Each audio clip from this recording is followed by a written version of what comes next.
Kisha akasema annal malaika, hakika malaika, annal malaikata, hakika malaika, tatanazzalu fi hadhihi al-lailati ila al-ardi bil barakati wal khair. Hakika malaika wanashuka fi hadhihi al-laila, ndani ya usiku huu uliobarikiwa, ila al-ardi, kuelekea ardhini, bil barakati wal khairi, kwa sababu ya baraka na khairi. Malaika wanateremka kutoka huko juu waliko, wanakuja ardhini ndani ya usiku wa Lailatul Qadr kwa sababu ya kufuata zile baraka na khairi za usiku huo. Wa ma'ahum Jibrilu alayhi salam, na ndani yao malaika hao yumo Jibril, juu yake salamu za Allah, na yeye yumo katika hao wanaoteremka ndani ya usiku huo wa Lailatul Qadr, pamoja na utukufu wake, na yeye huwemo katika wanaoshuka. Kama qala ta'ala, kama alivyosema Allah hali ya kuwa mitukuka, tanazzalul malaikatu waruhu fiha biidhni rabbihim min kulli amrin, huteremka hushuka malaika, waruhu na Jibrili, fiha, ndani ya usiku huo. Ruhu hapo maana yake Jibrili. Tanazzalul malaika, wanashuka malaika, waruhu na Jibrili vile vile anashuka, fiha, ndani ya usiku huo, biidhni rabbihim, kwa idhni ya Mola wao, biidhni rabbihim, kwa idhni ya Mola wao, min kulli amrin, kwa ajili ya kila jambo jema, min kulli amrin, kwa ajili ya kila jambo jema. Wanateremka malaika, vile vile Jibrili anateremka ndani ya usiku huo wa Lailatul Qadri, usiku huo uliobarikiwa, kwa sababu ya kuzifuata baraka na khairi zinazopatikana ndani ya usiku huo. Malaika wenyewe wanateremka kuja katika ardhi hii kwa ajili ya kupata baraka za usiku huo, hali ya kuwa sisi tunaoishi ardhini tumelala, au tuangalia mipira, au tuangalia mengineyo, au tunacheza karata ili kuhuisha usiku. Hatuna habari. Malaika wanateremka kufuata baraka katika ardhi kutoka mbinguni. Sisi wenyewe ambao tuko ardhini tuko mbali na jambo hilo. Annaha, hakika usiku huo, lailatu salamin lilmu'minin, ni usiku wenye salama, ni usiku wenye amani kwa waumini. Annaha, hakika usiku huo, lailatu salamin, ni usiku ulio salama, usiku ulio na amani, lilmu'minin, kwa waumini. Fahiya khaliyatun, basi usiku huo ni wenye kuepukana, minasharri wal adha, kutokana na shari na maudhi. Fahiya khaliyatun, usiku huo ni wenye kuepukana, wenye kukaa mbali, minasharri wal adha, kutokana na shari za viumbe na maudhi ya viumbe. Usiku unakuwa salama, usiku una amani, hata zile shari na maudhi ya viumbe yanakuwa yako mbali na usiku huo. Kama qala ta'ala, kama alivyosema hilo Allah Ta'ala, salamun hiya hatta matla'il fajri, salamun hiya hatta matla'il fajri, ni amani tupu usiku huo mpaka kuchomoza alfajiri. Salamun hiya, ni amani tupu usiku huo, hatta matla'il fajri, hadi kuchomoza alfajiri, mpaka kuchomoza alfajiri ya pili, ambayo ni alfajiri ya kweli. Basi usiku wote unakuwa ni usiku wenye amani, usiku ulio salama, shari zinakaa mbali, maudhi ya viumbe yanakuwa mbali, yanaepukana na usiku huo, kwa sababu ni lailatun mubaraka, ni usiku uliobarikiwa. Kisha akaweka nukta ya mwisho kwa kusema anna man qamaha, hakika yule atakayesimama katika usiku huo.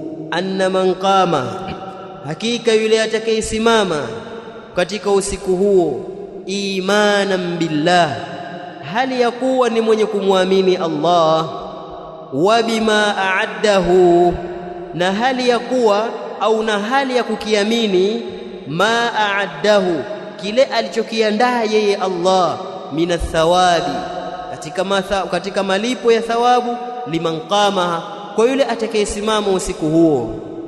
Anna man qama, yule atakayesimama usiku huo, imanan billah, hali ya kuwa ni mwenye kumwamini Allah, wa bima a'addahu min athawabi liman qamaha, na hali ya kukiamini kile alichokiandaa Allah katika thawabu kwa yule atakayesimama usiku huo, wahtisaban lil ajri, na hali ya kutarajia ujira na malipo mbele ya Allah, inda Allah, mbele zake Allah, ghufrat lahu dhunubuhu, yatasamehewa kwake yeye madhambi yake. Atakayesimama usiku wa Lailatul Qadri imanan billah, hali ya kuwa ni mwenye kumwamini Allah, wahtisaban lil ajri, na hali ya kutarajia ujira na malipo mbele ya Allah, ghufirat lahu dhunubuhu, husamehewa madhambi yake. Kama qala sallallahu alayhi wasallama, kama alivyosema hilo Mtume swalla na salamu ziwe juu yake, man qama lailatal qadri, yeyote atakayesimama kwa ajili ya ibada ndani ya usiku wa Lailatul Qadri imanan, hali ya kuwa ni mwenye imani, wahtisaban, na hali ya kutarajia malipo mbele ya Allah, ghufira lahu ma taqaddama min dhanbi, atasamehewa yeye yale yaliyotangulia katika madhambi yake. Rawahu Shaykhan. Maneno ya Mtume haya, atakayesimama kiibada ndani ya usiku wa Lailatul Qadri, ima anaswali au anafanya adhkari au anasoma Qur'ani au anafanya istighfari, analeta tasbihi, tahmidi, jambo la kiibada ndani ya usiku huo, anafanya hayo hali ya kuwa ni mwenye kumwamini Allah, hali ya kuwa anataraji malipo ya mtu huyu, ghufira lahu ma taqaddama min dhambi, madhambi yake yote yanasamehewa. Fayambaghi lilmuslimi, basi inatakikana kwa mtu muislamu, an yajitahida ala ihyai hadhihi al-laila, ajitahidi kuhuisha usiku huu, akeshe, asilale ndani ya usiku huu wa Lailatul Qadri, wayataharraha, na ajitahidi kutafuta usiku huo, fi layali alwitri, katika mausiku ya witri, wayataharraha, na ajitahidi kutafuta usiku huo, fi layali alwitri, katika zile nyusiku za witri, min al-ashr al-awakhir, ndani ya 10 la mwisho la mwezi wa Ramadhan. 10 la mwisho la mwezi wa Ramadhan, ndani ya masiku ya witri, kuanzia tarehe 21, 23, 25, 27 hadi 29. Hayo ndio masiku ya kukesha hasa, hakuna kulala. Kama kuna watu wao wana kauli mbiu yao, hakuna kulala kwenye starehe zao, wanafanya starehe wenyewe, hakuna kulala mwanzo usiku hadi majogoo, basi wewe hakuna kulala ndani ya 10 la mwisho, hasa masiku ya witri. Kauli mbiu yako itakuwa hakuna kulala hadi ichomoze alfajiri, ni ibada tu kwenda mbele, kwa sababu usiku huu ni usiku uliobarikiwa. Allah akikuafikisha kudiriki usiku huu, basi ni sawa na mtu aliyefanya ibada miaka 83 na miezi 4. Usiku mmoja tu unaandikwa malipo ya mtu aliyefanya ibada miaka 83 na miezi 4 ndani ya usiku mmoja. Sasa upoe nini na Allah? Fursa ndio hizi. Ikiwa watu wakesha kwenye mambo ya kumwasi Allah, kwenye mabaa, ulevi, uzinifu, mipira, basi wewe ushaamua kuelekea kwa Allah. Fursa ndio hizi sasa. Sio nafika masiku haya wewe na wala unatazama mipira, wanaokesha baa, kunywa pombe, ni sawa tu. Wao wameokosa Lailatul Qadr na wewe umelala umeokosa. Kuna tofauti gani? Nyote mmeokosa. Kuna kwa si sawa. Qala sallallahu alayhi wasallama, amesema Mtume sallallahu alayhi wasallam ziwe juu yake, taharrau Lailatul Qadri, jitahidini kuutafuta usiku wenye cheo. Taharrau Lailatul Qadri, jitahidini kuutafuta usiku wa cheo. Fil witri, katika masiku ya witri, min al-ashr al-awakhir min Ramadhan, ndani ya 10 la mwisho la mwezi wa Ramadhan. Tafuta Lailatul Qadr, tena ujitahidi zaidi ndani ya masiku ya witri, masiku ambayo namba yake haigawiki, ndio masiku ya witri, ndani ya 10 la mwisho la mwezi wa Ramadhan. Na hapo mwanzo Mtume alikuwa akikaa itikafu katika 10 la katikati la mwezi wa Ramadhan, mpaka Allah alipomfunulia wahi kwamba Lailatul Qadri ipo 10 la mwisho, akaanza kukaa itikafu 10 la mwisho la mwezi wa Ramadhan, hata tawaffahu Allah, mpaka Allah alipomfisha. Kisha anasema mtunzi, wa aqrabuha, na usiku ulio karibu zaidi wa aqrabuha, na usiku ulio karibu zaidi, lailatu 27 ni usiku wa mwezi 27. Wa aqrabuha, na usiku ulio karibu zaidi, kwamba huu asilimia nyingi ni lailatul qadri, lailatu 27 ni usiku wa mwezi 27 Ramadhani, ule usiku ambao tuamkie 27 kuifunga. Usiku ule sasa ndio upo karibu zaidi na lailatul qadri. Faqad qala Ubay ibn Ka'b, kwa hakika alisema Ubay ibn Ka'b, wallahi, naapa kwa Allah, inni la a'lamu ayu lailatin hi, hakika mimi ninaufahamu ni usiku gani huo. Inni, hakika mimi, la a'lamu, hakika ninaufahamu, ayu lailatin hi, ni usiku gani huo, mimi ninaufahamu. Anasema Ubay, kisha akatoa ushahidi. Anaofahamu vipi na ni upi usiku huo? Akasema hiya lailatul lati, ni ule usiku ambao amarana biha Rasulullah sallallahu alaihi wasallam, alituamrisha kwa usiku huo Mtume, bikhiyamiha, kusimama ndani yake usiku huo. Mimi ninaufahamu usiku upi wa lailatul qadri, nao ni ule usiku ambao Mtume alituamrisha tusimame kwa ajili ya ibada ndani ya usiku huo. Bado hajautaja, kisha akautaja hiya lailatu sabihati 27, nao ni usiku wa kuamkia asubuhi ya tarehe 27. Wa hiya lailatu sabihati 27, nao ni usiku wa kuamkia asubuhi ya mwezi 27, ule usiku ambao asubuhi yake tunafunga Ramadhani ya 27. Huu usiku wa nyuma huu kuamkia hiyo ya 27 ndio usiku wa lailatul qadr, kwa maelezo ya Ubay ibn Ka'b. Anasema usiku huo Mtume aliwaamrisha wasimame kwa ajili ya ibada, kwa bila shaka atakuwa ndio huu, lakini hajakata kwa moja kwa moja, bali tukaambiwa taharrau, utafuteni hasa katika masiku ya witri.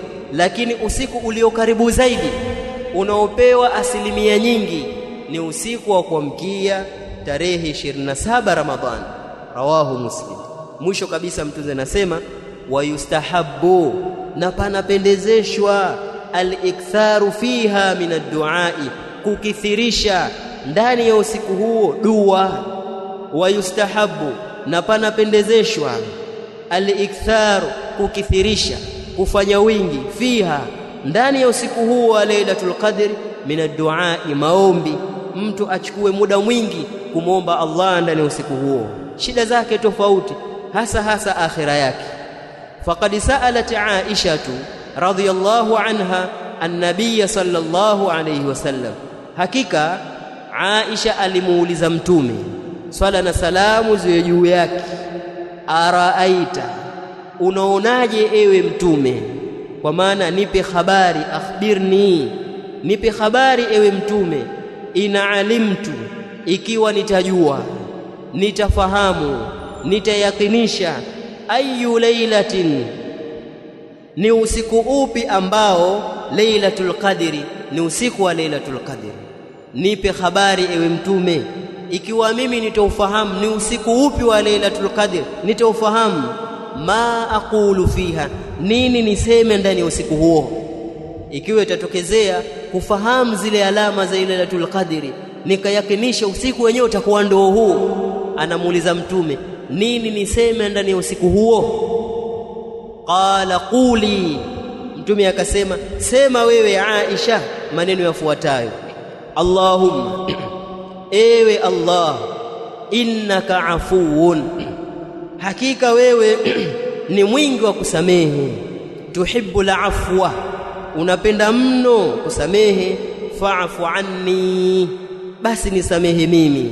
Sema maneno hayo ikiwa tu utagundua umesimama ndani ya usiku wa lailatul qadri, basi jitahidi kuomba maneno haya: Allahumma, ewe Allah, innaka afuun, hakika wewe ni mwingi wa kusamehe, tuhibbul afwa, unapenda kusamehe, fa'fu anni, basi nisamehe mimi ewe Allah. Rawahu Tirmidhi wasahahu. Haya ndiyo maneno aliyofundisha mtume ya dua, kuomba katika usiku wa Lailatul Qadr. Mtu akithirishe haya zaidi kuliko kukithirisha kuomba magari, kuomba nyumba, kuomba sijui mke mzuri, kuomba wake wanne, sijui mathna. Hayo utaomba, lakini kithirisha zaidi, Allahumma innaka afuun tuhibbul afwa fa'fu anni. Wengine wana fikra za kidunia tu, ya Allah nakuomba japo kibanda nipate, japo kibanda nistirike na wanangu, japo kibanda apewe astirike na wanao. Hizo sio dua za umuhimu. Muombe Allah msamaha, kwa sababu ukisamehewa wewe ndio sababu ya kwenda peponi, hutoadhibiwa. Sasa unaangalia dunia upate japo kibanda cha kustirika na wanao, mbele ya Allah madhambi uliokuwa nayo, huna madhambi wewe, unayo mengi tu. Sasa ukipata msamaha wa Allah ni sababu ya wewe kwenda peponi, na pepo ndicho ambacho tunakipambania hapa duniani, ni pepo ya Allah. Kwa katika sababu za kuingia peponi usamehewe wewe ili usiingie motoni. Allahumma innaka afuun tuhibbul afwa fa'fu anni. Lakini dua hii pia imepata watu wakaitoa katika eneo lake, wakawa wanaipeleka mahala sipo. Hadithi hii tumeiona, Aisha anamuuliza mtume, ikiwa nitafahamu kuhusu usiku wa Lailatul Qadri, nishaufahamu ndio huu, niseme nini? Akaambia sema maneno haya. Sasa kuna watu wanayasema haya si usiku wa Lailatul Qadr, tena sio mahala paki, ndani ya tarawih, jambo ambalo si la sawa. Wakimaliza rakaa mbili, Allahumma innaka afu, tena sasa taafu ni kosa, innaka afuun haivuti wao, sema afu ni kosa. Tuhibbul afwa wanavuta wao, tuhibbul afwa sio tuhibbul afwa zogo kelele misikitini baada ya kila rakaa mbili za salatu tarawih. Hayakuja hayo kwa mtume sallallahu alaihi wasallam, wala kwa maswahaba wake, wala kwa wanafunzi wa maswahaba. Hayasomwi haya wakati wa swala ya tarawih, yanasomwa usiku, hasa pale unapodhani huu utakuwa ndio usiku wa Lailatul Qadr. Kithirisha maneno haya. Aisha alifundishwa na mtume ayasome usiku, katika usiku ambao yeye atadhani ni usiku wa Lailatul Qadr, sio wakati wa tarawih, sio mahala paki. Ni jambo ambalo kwenye dini yetu halipo. Wallahu a'lam. Kesho tutakujiondokea madha ba'da Ramadhan. Ramadhani ishamaliza, Ramadhani ishamaliza. Kwa anaweka kichwa cha habari, kitu gani cha kufanya baada ya Ramadhani? Nini tufanye baada ya Ramadhani? Tufanye nini? Ndio kichwa cha habari cha darasa letu ya kesho. Si kikubwa, lakini pia kaika ahkamu zakatil fitri, hukumu ya zaka ya fitri. Baada ya Ramadhani kuna kutoa zakatul fitri, hukumu yake ni ipi na mambo yanayoambatana na zakatul fitri. Baada ya hapo a'malu yaumil Eid, matendo ya siku ya Eid, na kitabu chetu kitakuwa kimaliza. Huenda kesho tukachukua milango miwili, madha ba'da Ramadhan na ahkamu zakatil fitr. Kesho kutwa Jumapili insha Allah tukamalizia a'malu yaumil Eid. Wallahu a'lam. Subhanakallahumma bihamdik nashhadu an la ilaha illa anta nastaghfiruka wa natubu ilayk.